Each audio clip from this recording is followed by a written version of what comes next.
Hello students, आज हम discuss करेंगे complexity analysis of bubble sort. तो बबल सॉर्ट एनालाइज करने से पहले हमने एक एग्जांपल देख लिया है। इस एग्जांपल में हमने देखा कि अगर आपके इनपुट एरे में n एलिमेंट्स हैं तो आप फर्स्ट पास में कितने कंपैरिजन करते हो वो देख लेते हैं। सबसे पहले अगर यहाँ पर सपोज 6 एलिमेंट थे तो फर्स्ट एलिमेंट को सेकंड से कंपेयर कर रहे थे, एक कंपैरिजन, सेकंड तो थर्ड से सेकंड कंपैरिजन, फर्स्ट टू, फिर थर्ड को फोर्थ से थर्ड कंपैरिजन, थर्ड को फोर्थ को फिफ्थ से फोर्थ कंपैरिजन एंड फिफ्थ को सिक्स से। तो टोटल अगर n एलिमेंट्स थे तो आप n-1 कंपैरिजन कर रहे थे। ओके, तो फर्स्ट आपने n-1 कंपैरिजन किए थे। n-1 कंपैरिजन करने के बाद आपका जो राइट मोस्ट पोजीशन पे ग्रेटेस्ट एलिमेंट पहुंच रहा था, ठीक है। तो आपके एलिमेंट्स कितने बच रहे थे अनसॉर्टेड एरे में?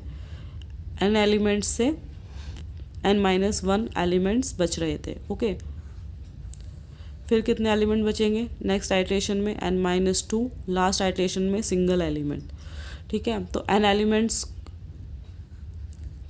जब आपके पास इनपुट में थे, आप कंपैरिजन कितने कर रहे थे? n-1। तो यहाँ पर n-1 कंपैरिजन, जब n-1 होंगे तो कितने कंपैरिजन करोगे? n-2, ठीक है। जब सिंगल एलिमेंट होगा कितने कंपैरिजन करोगे? 0 कंपैरिजन आपको करना पड़ेगा। तो टोटल कंपैरिजन कितने हुए वो देख लेते हैं। टोटल कंपैरिजन कितने होंगे? n-1 plus n-2 plus 0 okay. तो इसका अगर हम सम करें तो कितना आएगा? n into n-1 divide by 2 which is equal to order of n²। तो इसकी कॉम्प्लेक्सिटी कितनी आती है आपकी? ऑर्डर ऑफ n², ठीक है। अब ये कॉम्प्लेक्सिटी आपकी बेस्ट केस में आती है, वर्स्ट केस में आती है या फिर एवरेज केस में आती है? अगर हम बात करें वर्स्ट केस की या बेस्ट केस की, आप देखिए हमें कंपैरिजन तो करना ही पड़ता है। सपोज हमारे पास एक सॉर्टेड एरे है 1 2 3 4 एलिमेंट्स का, हमें इन दोनों को कंपेयर तो करना ही पड़ेगा। कंपेयर करने के बाद हम डिसाइड करेंगे कि स्वैप करना है या नहीं। सिमिलरली हमें इन दोनों को तो कंपेयर करना ही पड़ेगा, सिमिलरली इन दोनों एलिमेंट के लिए। तो कंपैरिजन्स तो हो ही रहे हैं, ठीक है। तो आपका अगर सॉर्टेड एरे भी आपको इनपुट में गिवन है, उस केस में भी आपको क्या करना? कंपैरिजन तो करना ही पड़ेगा। तो फर्स्ट आइट्रेशन में n-1 कंपैरिजन करने पड़े, उसके बाद आपका एक एलिमेंट सही पोजीशन पे पहुंच गया। सेकंड आइट्रेशन में भी आपको क्या करना पड़ेगा? 2 कंपैरिजन करने पड़ेंगे, मींस n-2। थर्ड आइट्रेशन में n-3, ओके, और लास्ट आइट्रेशन में n-4। तो टोटल कंपैरिजन कितने करने पड़े आपको? वही 3 + 2 + 1 + 0, 6 कंपैरिजन आपको करने पड़े। 6 means n into n-1 divide by 2 comparison करने पड़े। तो आपका एरे सॉर्टेड हो या फिर अनसॉर्टेड हो, इनपुट एरे जो आपको गिवन है, उस केस में आपको कंपैरिजन्स तो करने ही पड़ेंगे, ठीक है। तो आपकी जो बकेट सॉर्ट की कॉम्प्लेक्सिटी होती है,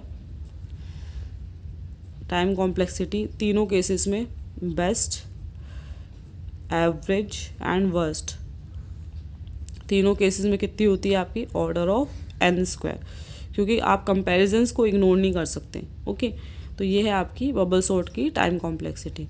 अब बबल सॉर्ट का जो एल्गोरिदम है उसमें एक छोटा सा मैनिपुलेशन करके आप बेस्ट केस को ऑर्डर ऑफ n में लेके जा सकते हैं। वो कैसे जा सकते हैं वो देखते हैं।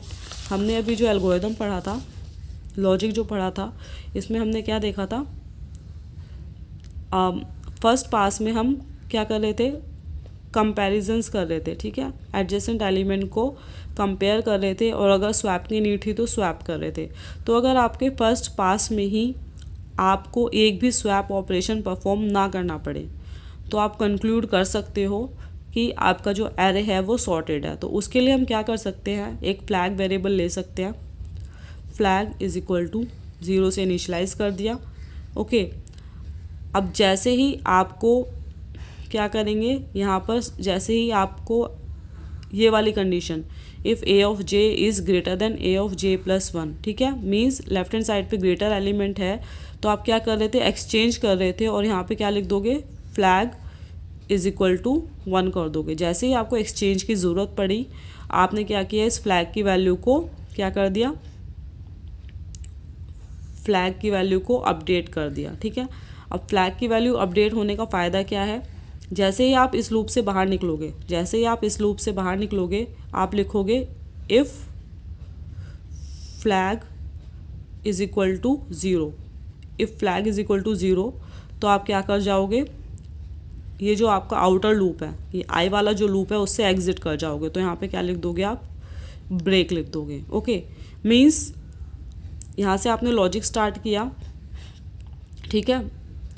यहाँ पे आपने देखा if A J is greater than A J plus one, means आपको स्वैप की ज़रूरत पड़ी अगर ए जे कौन सा एलिमेंट है, सपोज इस तरीके के एलिमेंट है 5 3 दो एलिमेंट है, ठीक है। तो यहाँ पे आपने एक्सचेंज किया और फ्लैग की वैल्यू को अपडेट कर दिया। ओके, तो अपडेट करने के बाद जब आप इस इनर लूप से बाहर आओगे, आप चेक करोगे कि फ्लैग की वैल्यू क्या है, ठीक है। अगर फ्लैग की वैल्यू 1 है तो ये कंडीशन फॉल्स हो जाएगी, कुछ मतलब ही नहीं है इस कंडीशन का। बट अगर फ्लैग की वैल्यू 0 है, फ्लैग की वैल्यू 0 कब होगी, जब फर्स्ट पास में आपको कुछ भी स्वैप करने की ज़रूरत नहीं पड़ेगी। फॉर एग्जांपल सपोज आपका इस तरह का है 1 2 3 4, कंपेयर किया, क्या स्वैप की ज़रूरत पड़ी, नहीं। कंपेयर किया, स्वैप की ज़रूरत पड़ी, नहीं। कंपेयर किया, स्वैप की ज़रूरत नहीं पड़ी। फर्स्ट पास कंप्लीट हो गया, ठीक है। तो यहाँ पे ये वाली condition A J is greater than A J plus one, ये कहीं पर भी आपकी ट्रू हुई नहीं हुई। तो आप क्या करोगे, ये जो स्टेटमेंट्स हैं एक्सचेंज और फ्लैग वाले, क्या ये एग्जीक्यूट होंगे, नहीं होंगे। तो आपका जो फ्लैग वेरिएबल की वैल्यू कितनी रहेगी, 0 ही रहेगी। तो यहाँ पर आप जब लूप से बाहर आए, इनर लूप से, तो आपने चेक किया क्या फ्लैग की वैल्यू अभी भी 0 है। अगर 0 है तो आप क्या करोगे, इस आउटर लूप से एग्जिट कर जाओगे। तो आपने ब्रेक लिख दिया, लूप से बाहर आ गए। तो आपका ऑर्डर ऑफ एन टाइम में आपको जो एरे था वो सॉर्ट होके मिल गया। अगर आपका एरे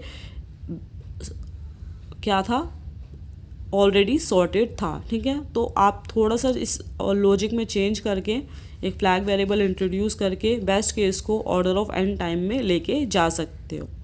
थैंक यू।